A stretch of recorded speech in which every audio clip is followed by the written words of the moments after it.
শুভ সকাল বন্ধুরা, কেমন আছো? নিশ্চয়ই ভালো আছো আর আমিও ভালো আছি।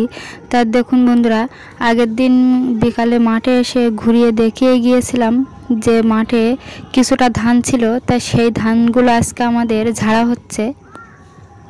আর এইদিকে খুব মেঘও উঠেছে, ওই জন্য আমার শাশুড়ি মা আর তোমাদের দাদাভাই দুজনে ঝাড়ছে, আর আমি বিচলিগুলো সুন্দর করে বেঁধে গুছিয়ে নিচ্ছি। এইদিকে মানে সব দিকে তাড়াতাড়ি করা হচ্ছে। তাড়াতাড়ি করে আমরা বিচলিগুলো ধানগুলো সব গুটিয়ে বাড়ির দিকে নিয়ে যাব। কখনো মেঘ কখনো রোদ্দুর, এইরকম পরিস্থিতি হয়ে পড়েছে। আর আমাদের মাঠের কাজ শেষ হয়েও যেন হচ্ছে না, এরকম ব্যাপার। আর আমরা যেহেতু জন একটু কম নেই, নিজেরাই যতক্ষণ পারি চেষ্টা করি ধান গোটানোর, ওই জন্য আমাদের একটু ধান গোটাতেও দেরি হয়ে যাচ্ছে। আর যেহেতু 50 কাঠা জমি, ওই জন্য অনেকটা জমি বলে লেটও হয়ে যাচ্ছে। আর সবার প্রায় ধান সব গোটানো হয়ে গেছে, আর আমরা লাস্টে এইটুকুনি হলে আমাদের হয়ে যাবে ধান গোটানো।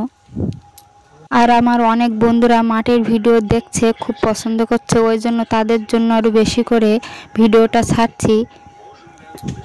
আর দেখুন বন্ধুরা, মাঠের কাজ বাড়ির কাজের থেকেও প্রচুর কষ্ট হয়, যেহেতু রোদ্দুরে টানা, রোদ্দুরে আর ঘামে কষ্ট হয়ে গেলেও কিছু করার নেই। তোমাদের জন্য আমি ভিডিওটা বাড়ি এসে সেভ করে আবার ছাড়ি।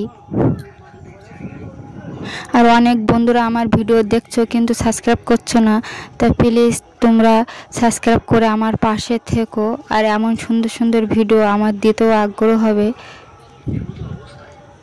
আর একটু ভালো লাগবে আমার।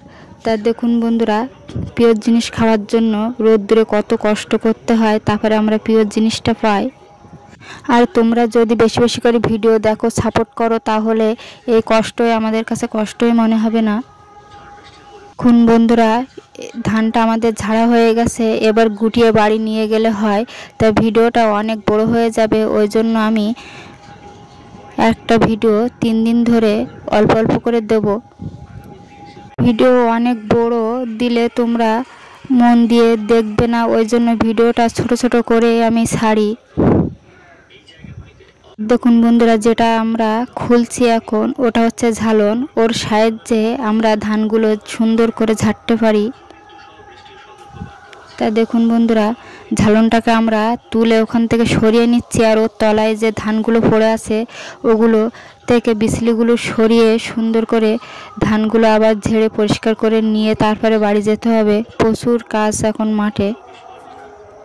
ধান ঝাড়লেই শুধু হয় না, তার পিছনে অনেক খাটতে হয়, সেগুলো তোমাদের সঙ্গে একটু শেয়ার করছি। আর ঝালনে অনেক ধান লেগে আছে, সেই ধানগুলো আমরা সুন্দর করে ঝেড়ে নিচ্ছি। দেখুন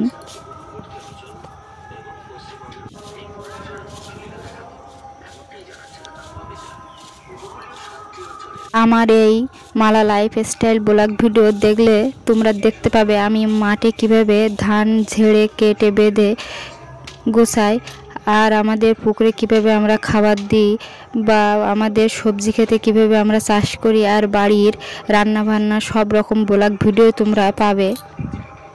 যখন মাঠের ভিডিও তখন মাঠের ভিডিওই দেখাবো, যখন পুকুরের দিকে দেখাবো তখন পুকুরের ভিডিওই দেখাবো, আর যখন সবজি খেতে সব রকম ভিডিও তোমাদের পরপর দেখাতে থাকবো।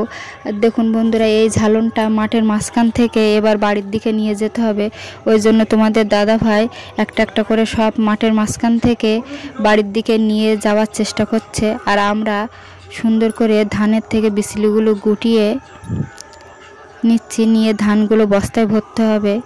তা এসবগুলো পরপর ভিডিও আসতে থাকবে, আর একটা ভিডিও অনেক বড় হয়ে যাবে, তোমরা ধৈর্য ধরে দেখবে না, ওই জন্য আমি শর্ট করে কেটে 3টি 4টি ভিডিও করে তোমাদের দেখাবো। তা ভিডিওগুলো তোমরা মনোযোগ দিয়ে দেখতে থাকবে আর আমার পাশে থাকবে।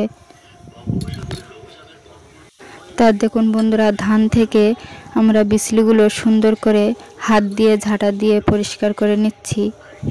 এটাকে আবার বাড়ি গিয়ে সারতে হবে, না সারলে এর ভিতরে অনেক চিটি আছে ধানের ভিতরে, সেগুলো আবার যাবে না।